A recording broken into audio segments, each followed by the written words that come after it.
ilmu pengetahuan teknologi. Kembangkan potensi melatih mandiri, iman dan takwa di hati.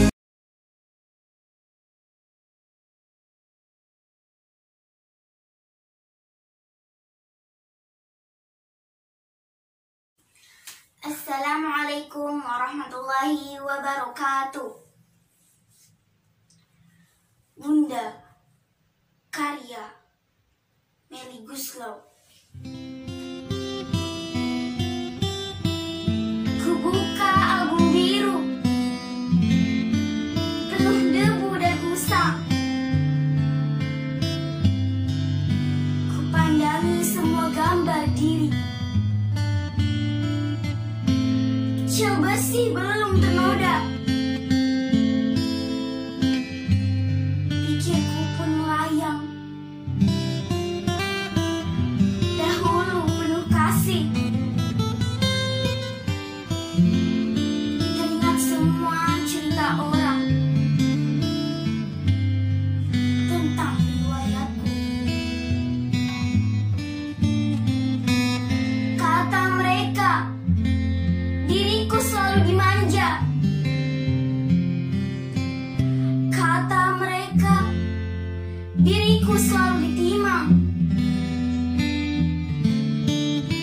Nada-nada yang indah selalu terurai darinya. Tangisan nakal dari bibirku takkan jadi deritanya.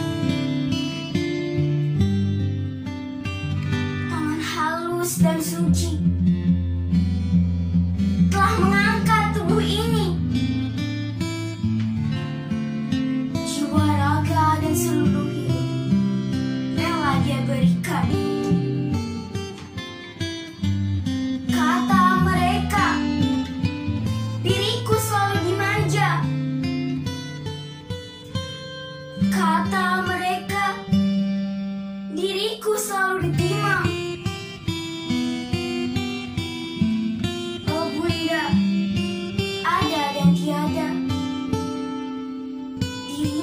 Selalu ada di dalam hatiku. Terima kasih. Wassalamualaikum warahmatullahi wabarakatuh.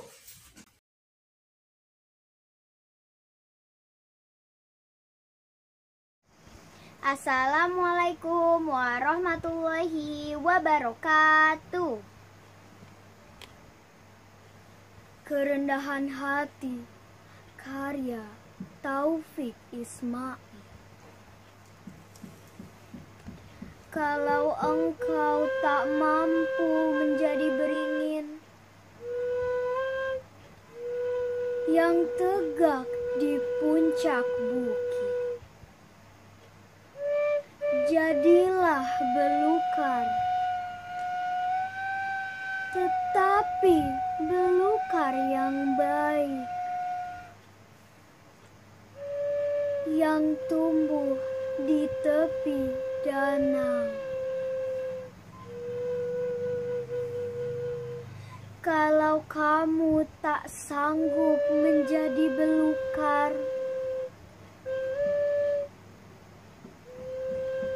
jadilah saja rumput. Tetapi rumput yang memperkuat tanggul pinggiran jalan. Kalau engkau tak mampu menjadi jalan raya, jadilah saja jalan kecil. Tetapi jalan setapak yang membawa orang ke mata air. Tidaklah semua menjadi kapten.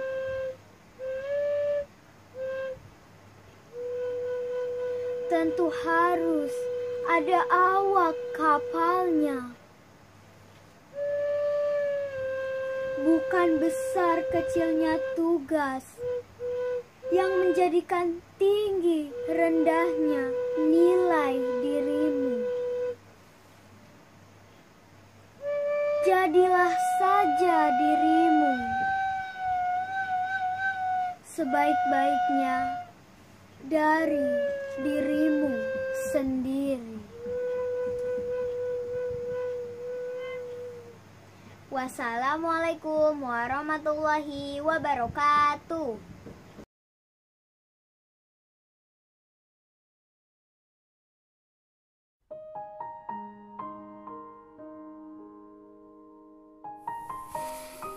Bunda, karya Melly Goeslaw. Ku buka album biru, penuh debu dan usang. Ku pandangi semua gambar diri, kecil, bersih, belum ternoda. Pikirku pun melayang, dahulu penuh kasih. Teringat semua cerita orang tentang riwayatku. Kata mereka, diriku selalu dimanja. Kata mereka, diriku selalu ditimang. Nada-nada yang indah selalu terurai darinya. Tangisan nakal dari bibirku takkan jadi deritanya. Tangan halus dan suci telah mengangkat tubuh ini. Jiwa, raga, dan seluruh hidup rela dia berikan. Kata mereka, diriku selalu dimanja. Kata mereka, diriku selalu ditimang. Oh Bunda, ada dan tiada dirimu kan selalu ada di dalam hatiku. Oh Bunda, ada dan tiada dirimu kan selalu ada di dalam hatiku.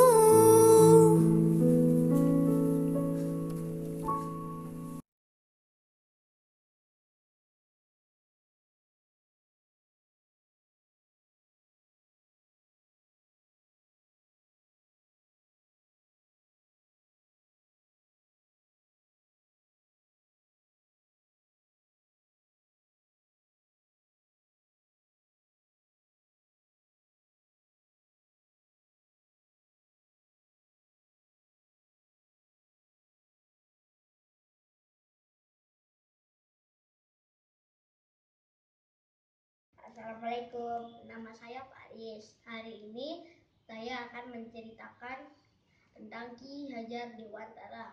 Saya mendapatkan cerita ini dari biografiku dan juga kok bisa. Ki Hajar Dewantara lahir di Yogyakarta tahun 1889. Beliau bersekolah di Sekolah Khusus Bangsawan, lalu berkuliah di Stovia, Sekolah Khusus Pribumi. Karena Ki Hajar Dewantara sakit-sakitan, akhirnya dia pun tidak pernah kelas dan dibatalkan beasiswanya. Walaupun sudah dibatalkan beasiswanya, Ki Hajar Dewantara masih punya senjata, kertas dan pensil. Akhirnya disinilah beliau mulai suka tulis menulis. Akhirnya tulisan-tulisan beliau sampai ke dua pejuang lain, yaitu Dr. Cipto dan Douwe Dekker yang juga ingin memerdekakan Indonesia. Tiga serangkai ini pun membuat rencana untuk mengkritik para penjajah pada saat itu. Bagaikan angin yang menerobos jendela, Ki Hajar Dewantara makin lantang untuk mengkritik para penjajah pada saat itu. Wajahnya mulai keluar. Merahlah wajah dan telinga Belanda. Suara lantang Ki Hajar Dewantara dianggap sudah keterlaluan. Mereka bertiga pun akhirnya dipisahkan dan diasingkan ke negeri Belanda. Di sana, Ki Hajar Dewantara tidak patah semangat. Ia masih terus belajar di negeri Belanda, sampai akhirnya ia bisa pulang lagi ke negeri kita tercinta, Indonesia. Ki Hajar Dewantara lama-lama jadi khawatir dengan istrinya. Setelah mengetahui berita kalau istrinya pendarahan setelah melahirkan anak ketiga, dia pernah berjanji pada istrinya dia akan mengajarkan bangsa-bangsanya agar menjadi pintar dan bisa merdeka untuk mengalahkan Belanda. Setelah usai di dalam penjara, pada saat keluar dia langsung mendirikan sekolah taman siswa namanya. Di sekolah ini dia mengajarkan anak muridnya dengan penuh semangat. Waktu dia di sekolah pun dia memberi semboyan. Semboyannya ini namanya Ing Ngarso Tulodo. Di depan memberi contoh Ing Madyo Suryo. Di tengah memberi semangat Tut Wuri Handayani. Di belakang memberi dorongan. Akhirnya semua anak-anak yang diajari pun bisa menjadi pintar. Tidak hanya bisa merdeka dari para penjajah, tapi juga bisa merdeka dari kebodohan yang menimpa mereka semua saat itu. Itulah Ki Hajar Dewantara. Pesan moralnya adalah kita harus terus berjuang dan harus terus belajar dan pantang menyerah ataupun pantang semangat, karena ilmu pendidikan itu adalah jalan untuk kemajuan dan kesuksesan. Sampai sekarang pun masih banyak Ki Hajar Dewantara seperti guru-guru kita. Guru-guru kita mengajarkan kita agar kita bisa menjadi pintar seperti mereka. Terima kasih guru-guruku. Assalamualaikum warahmatullahi wabarakatuh.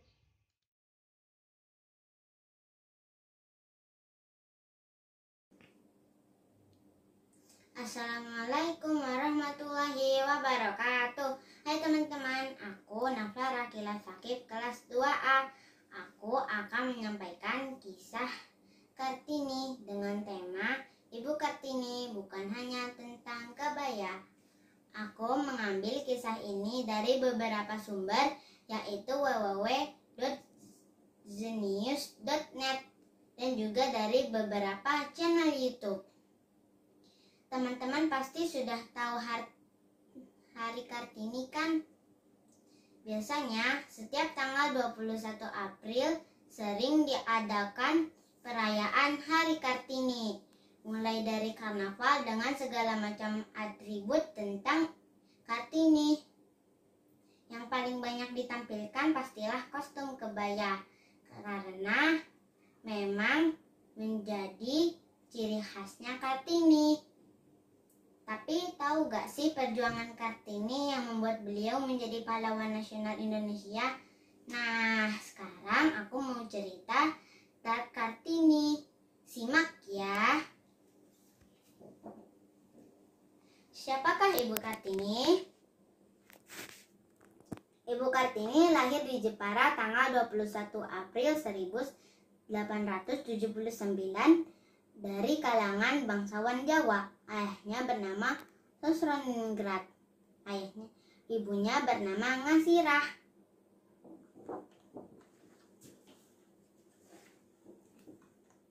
Perjuangan yang dilakukan oleh Ibu Kartini. Yang pertama, memperjuangkan hak perempuan. Dahulu hanya laki-laki saja yang boleh bersekolah, sedangkan perempuan hanya boleh dari keturunan bangsawan.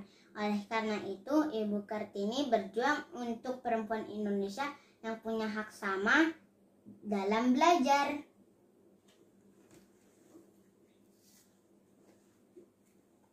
Yang kedua, menulis surat ke pemerintah Hindia Belanda. Pada usia 20 tahun, Ibu Kartini berani menulis surat ke pemerintah Hindia Belanda. Surat pertama adalah pengajuan beasiswa untuk sekolah di Batavia dan juga Belanda, tapi batal karena Ibu Kartini sudah menikah. Surat kedua adalah surat protes. Surat protes itu dikirimkan ke pemerintah Hindia Belanda. Ibu Kartini mengusulkan bahasa Melayu dan bahasa Belanda dimasukkan ke dalam kurikulum pendidikan. Yang ketiga adalah memperkenalkan ukiran Jepara sampai ke Eropa. Ibu Kartini memperkenalkan ukiran Jepara sampai ke Eropa, sampai akhirnya pemerintah Hindia Belanda mendirikan sekolah ukir Jepara pada tahun 1929 sebagai bentuk penghargaan Ibu Kartini.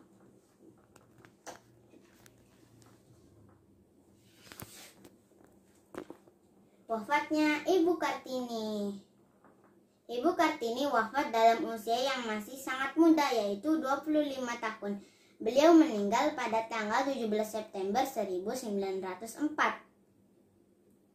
Beberapa hari setelah proses melahirkan karena kondisi tubuhnya yang lemah, Ibu Kartini dimakamkan di Desa Bulu, Kabupaten Rembang. Demikianlah kisah Ibu Kartini. Semoga kita bisa mencontoh semangat dan perjuangan beliau, bukan hanya sekedar berbaju kebaya saja, tapi semangat untuk kita selalu bisa berusaha dalam belajar dan beribadah.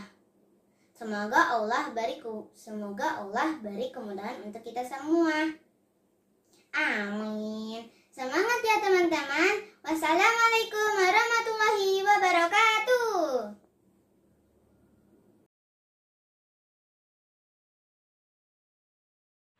Assalamualaikum warahmatullahi wabarakatuh. Perkenalkan, nama saya Alifatul Desember Fajriya dan saya dari kelas 5. Saya akan mengisahkan tentang Raden Ajeng Kartini. Kisah ini saya ambil dari buku Seri Pahlawan Raden Ajeng Kartini yang dikarang oleh Dr. Andas Mardana Safwan. Pada tanggal 21 April 1879, lahirlah seorang bayi perempuan yang cantik dan menawan. Bayi itu diberi nama Raden Ajeng Kartini. Beliau lahir dari keluarga ningrat Jawa. Raden Ajeng Kartini adalah keturunan keluarga yang cerdas. Raden Ajeng Kartini anak kelima dari 11 bersaudara. Di waktu umur 7 tahunnya, Raden Ajeng Kartini sekolah di ILS, yaitu Iroquois Ranger School, sekolah di mana anak Belanda dan juga anak kaum bangsawan disekolahkan. Suatu hari, teman Kartini bertanya padanya, "Kartini, jika saudara tamat sekolah nanti, apa cita-cita kau?" Kartini tercengang dalam pertanyaan temannya. Menurut Kartini, pertanyaannya mengandung kesan yang kuat. Setibanya di rumah, ia langsung menanyakan pada ayahnya, "Bapak, apa cita-cita Kartini kelak?" Bapaknya merasa bangga, agak terkejut. Bapaknya tidak menjawab secara langsung. Tak sengaja, kakaknya melewati Kartini dan menjawab dengan spontan, "Semua gadis bangsawan akan menjadi Raden Ayu tentunya." Jawaban kakaknya terpatri dalam pikiran Kartini. Kartini diam-diam mencari tahu tentang Raden Ayu. Ternyata Raden Ayu tidak mengasihkan. Dia tidak bebas dan tidak dapat memilih.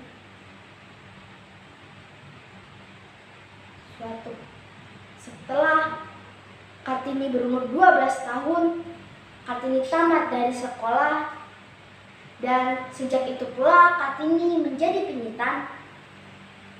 Temannya yang bernama Lexi dan mantan gurunya sering datang ke rumah Kartini untuk menghiburnya saat ia kesepian. Suatu hari, ayahnya berkata bersama dengan Kartini, "Kartini, lebih baik kamu mengirim surat kepada sahabatmu di negeri Belanda." Sejak hari itu, Kartini mengirim surat kepada teman-temannya di negeri Belanda. Salah satunya Abendanon.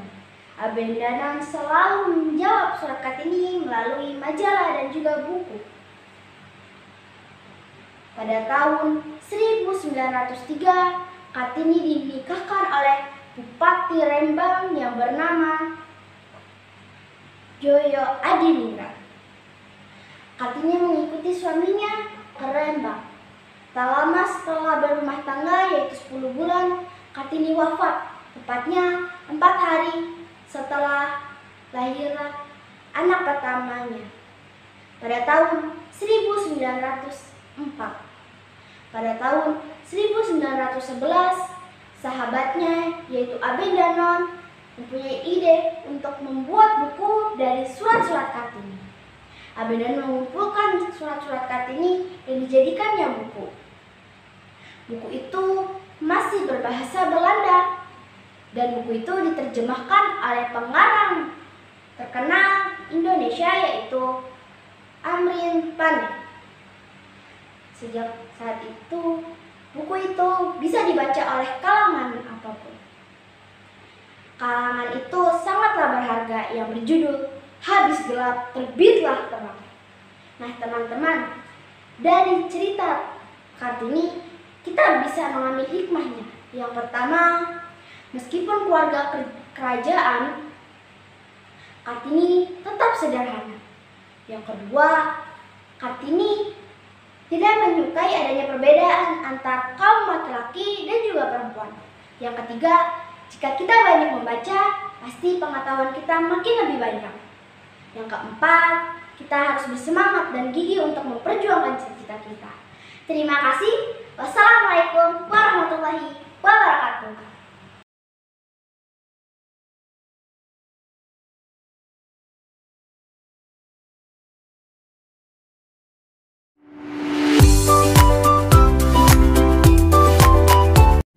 Assalamualaikum warahmatullahi wabarakatuh.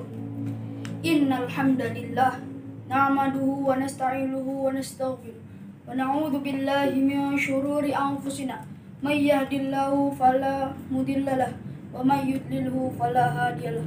Asyhadu an la ilaha illallah wa asyhadu anna Muhammadar Rasulullah la nabiyya ba'da. Yang saya hormati Ketua Kepala Sekolah SD Nurul Islam Miss Siti dan para dewan panitia dan para dewan semua guru. Di sini saya akan berpidato bertema Cinta Negeri Raih Keridhaan Allah Subhanahu wa taala. Ridho juga diartikan dengan suka, rela, cinta, dan sayang. Jika Allah ridho kepada hamba-hambanya, maka Allah cinta sayang terhadap hambanya. Karena ridho ini merupakan hal yang sangat besar dan tiada taranya. Mudah-mudahan jika Allah Subhanahu wa taala ridho kepada hambanya, tentulah akan mendapatkan surganya nanti. Amin ya rabbal alamin. Untuk mencari ridho dari Allah Subhanahu wa taala, tentu kita harus selalu beribadah dan beriman kepada Allah Subhanahu wa taala. Dan kita juga harus beramal soleh. Orang yang dapat ridho akan tenang dan damai dalam hatinya. Maka itu kita harus meraih keridhaan Allah Subhanahu wa taala. Sekian dari saya, selebihnya mohon maaf. Wassalamualaikum warahmatullahi wabarakatuh. Waalaikumsalam warahmatullahi wabarakatuh.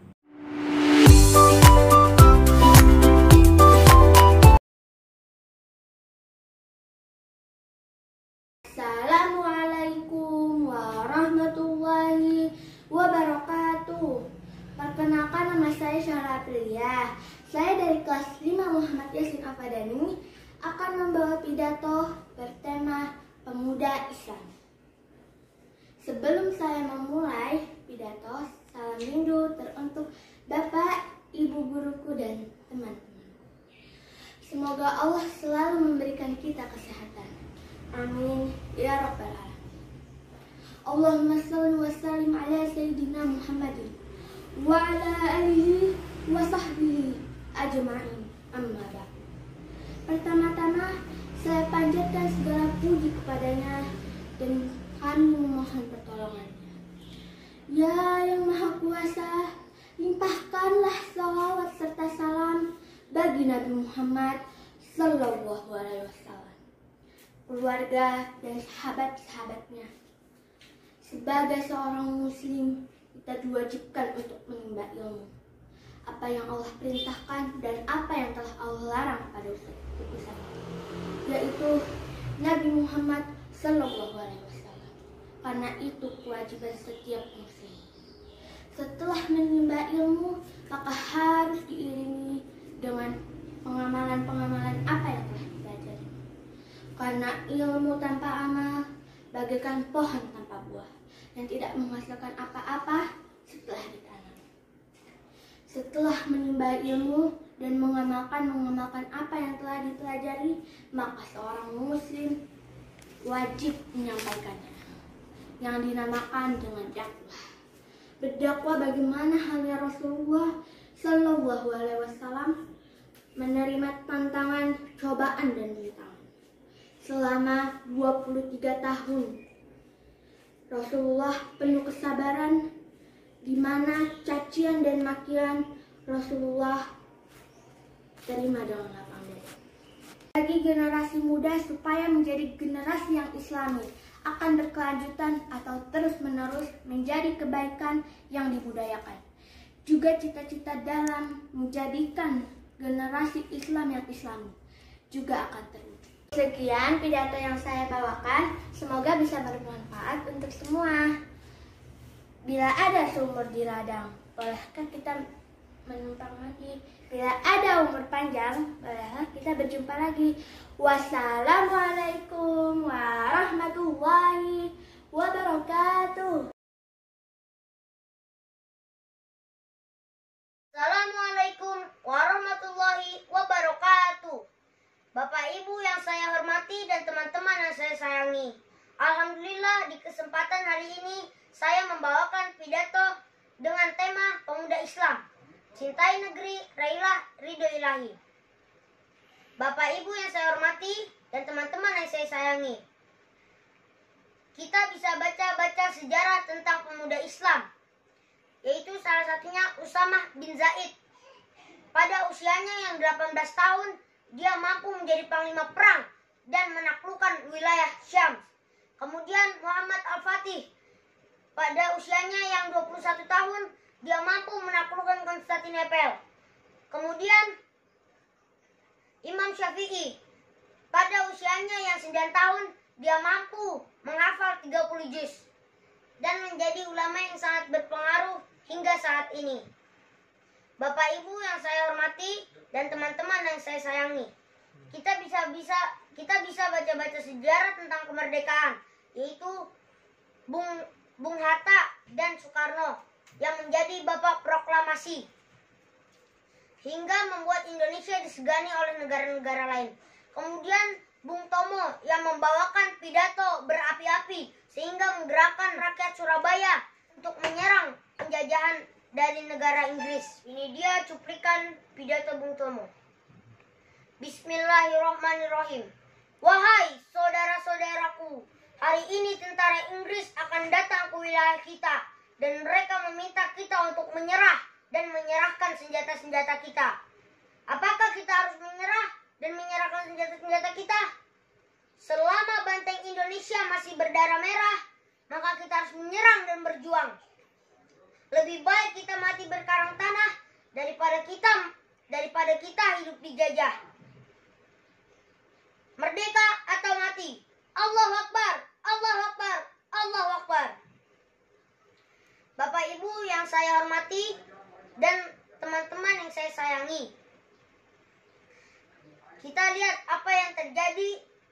pemuda-pemuda sekarang. Mereka banyak yang menghabiskan waktunya dengan sia-sia, seperti menongkrong di kafe, bermain game, dan banyak pemuda-pemuda yang terjebak narkoba karena salah memilih pergaulan. Bapak Ibu yang saya hormati dan teman-teman yang saya sayangi, apa yang harus dilakukan oleh pemuda-pemuda sekarang? Yang harus dilakukan adalah membuat karya, membuat kreasi yang membuat harum nama Indonesia di kalangan masyarakat dan negeri-negeri. Selain itu, sebagai pemuda Islam, kita harus giat belajar tentang Islam, karena Islam adalah agama yang benar. Islam membawa kita masuk ke jalan Allah Subhanahu wa Ta'ala. Sekian dari saya, kurang lebihnya mohon maaf. Wassalamualaikum warahmatullahi wabarakatuh. Allahu Akbar, Allahu Akbar, Allahu Akbar.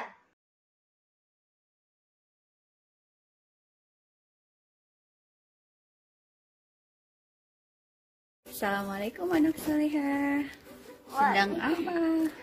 Lagi mau ambil buku buat persiapan sekolah nanti. Hari ini belajar apa? Bahasa Arab, PAI sama Tafis. Oke. Oh iya, belum gunting kuku ya? Belum. Kenapa harus gunting kuku hari ini? Karena hari Jumat kan ada sunat gunting kuku. Oke. Mau gunting kuku dulu? Ya, Terus biasanya kalian hari Jumat ngapain? hari Jumat senam, Terus? baca Al-Kahfi.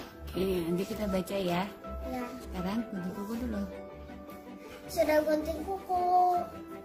Oke, sekarang kita sama-sama Sama-sama baca surat Al-Kahfi. itu yang ada tandanya. A'udzu billahi minasyaitonir rajim.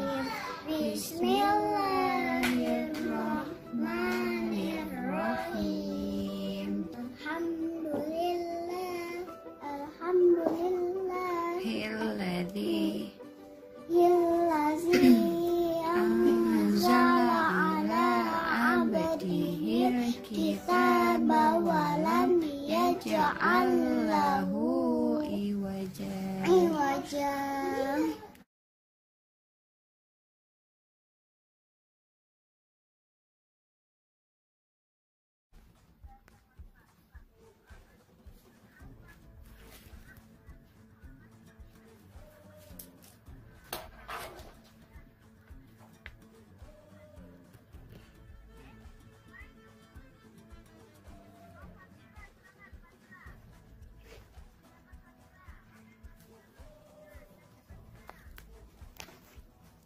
Nabi yang punya sabar yang tinggi tinggal di Babilonia.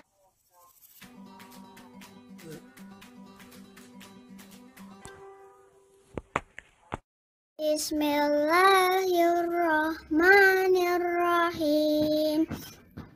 Wa amma man khafa maqama rabbih wa nahan nafsa 'anil hawa wa innal jannata hiyal ma'wa. Yas'alunaka 'anis sa'ati ayyana mursaha fima anta min zikraha ila rabbika Sadaqallahul azim.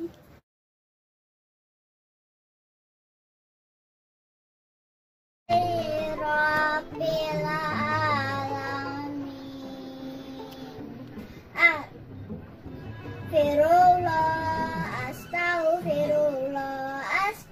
Astaghfirullah, subhanakallahumma astaghfiruka wa atubu ilaik.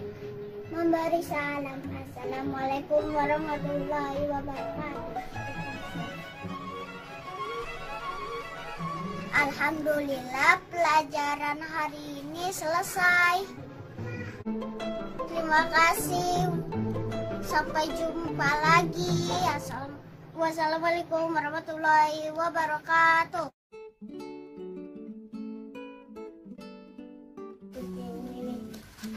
Ini sebentar tulisnya nih. Ustaz Indonesia dan Ustaz Indonesia. Kangen sekolah ya, Nak? Iya Bu, kangen sama teman-teman di sekolah.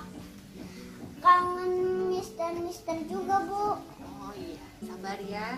Kita tetap harus berdoa supaya pandemi ini segera berakhir dengan baik. Tetap bersyukur walaupun sekolahnya dari rumah. Ya. Oke? Tetap semangat ya teman-teman. Juga kalau kesehatan kita dengan rajin olahraga. Dan jika harus keluar rumah, patuhi protokol kesehatan. Semoga Allah melindungi kita semua. Amin.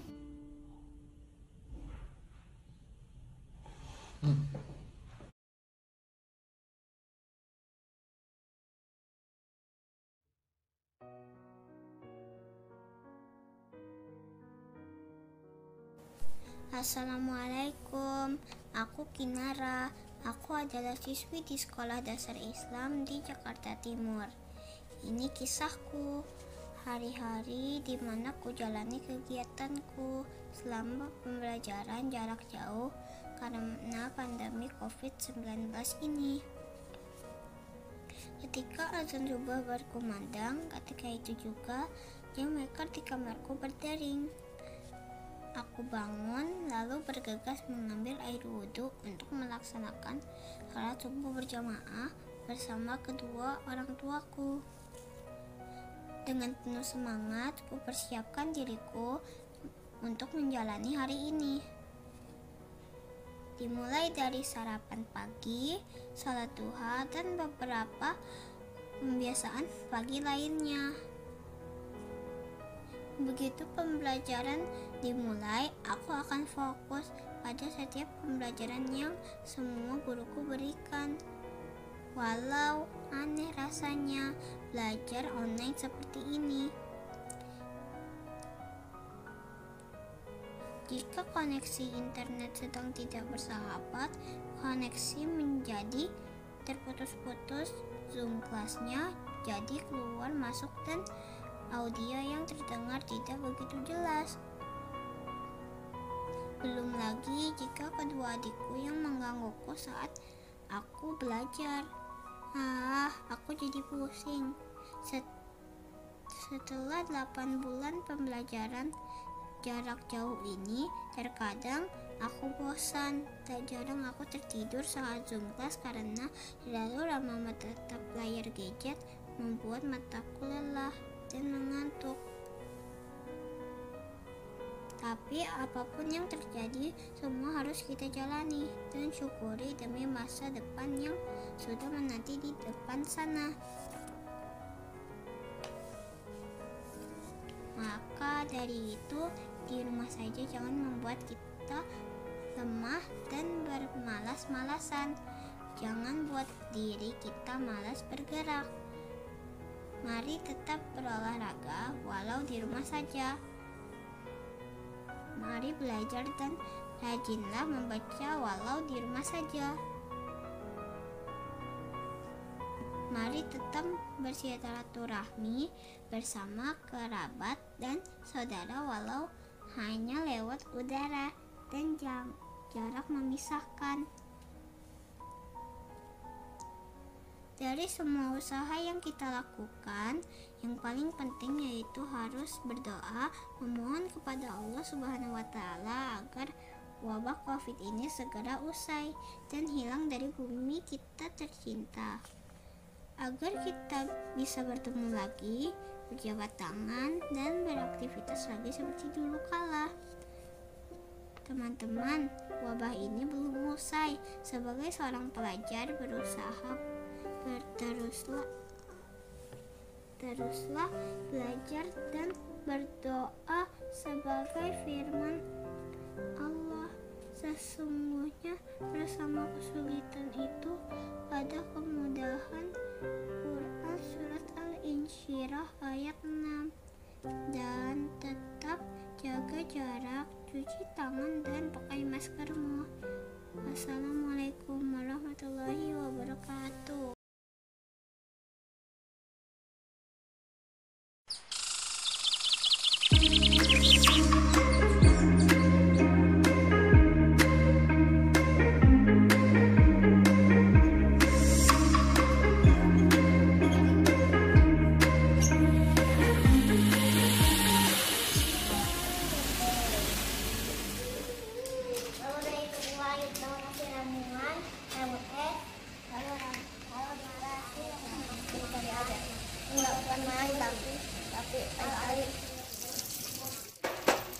Udah Dede, ayo kita makan.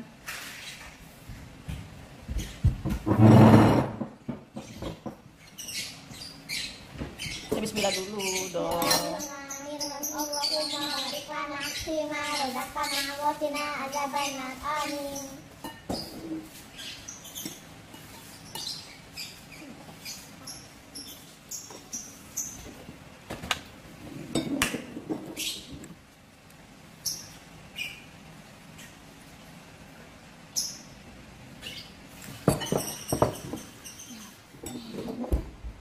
Bu, aku mau kerjain PR, Pak Gum. 1, 2, 3, 4, 5. 6 gimana? 6. Haikal. Membaca. 6 gimana? Ini 6 ini 6 ini. Ups.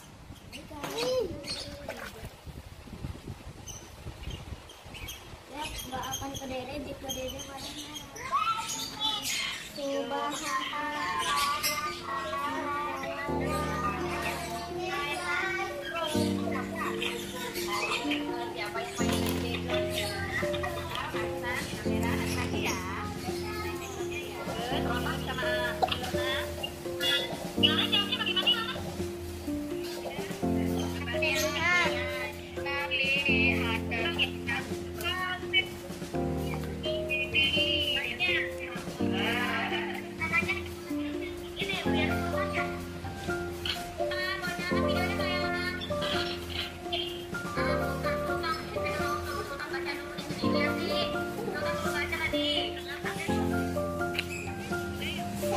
Bu, selesai. Sudah buat jurnalnya. Sekarang halaman PR-nya tadi halaman berapa PR-nya?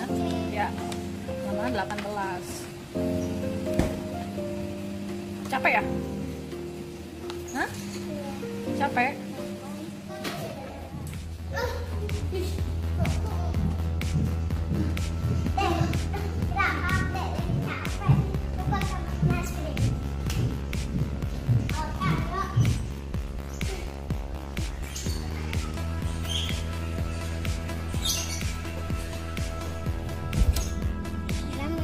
apa? Yang ini aja deh. Oke.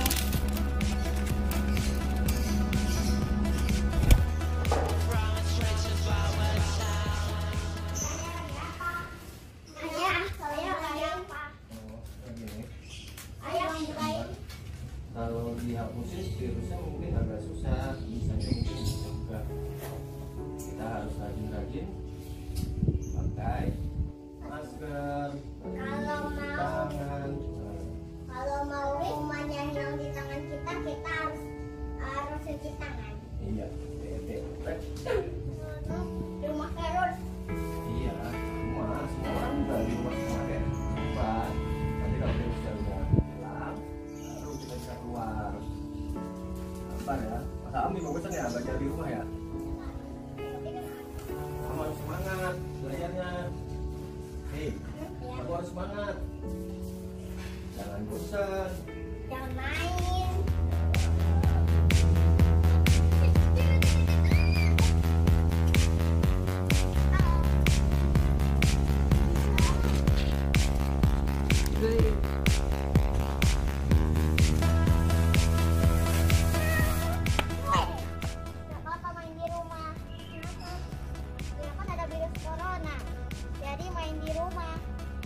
Bersabar, karena kalau bersabar Allah akan sayang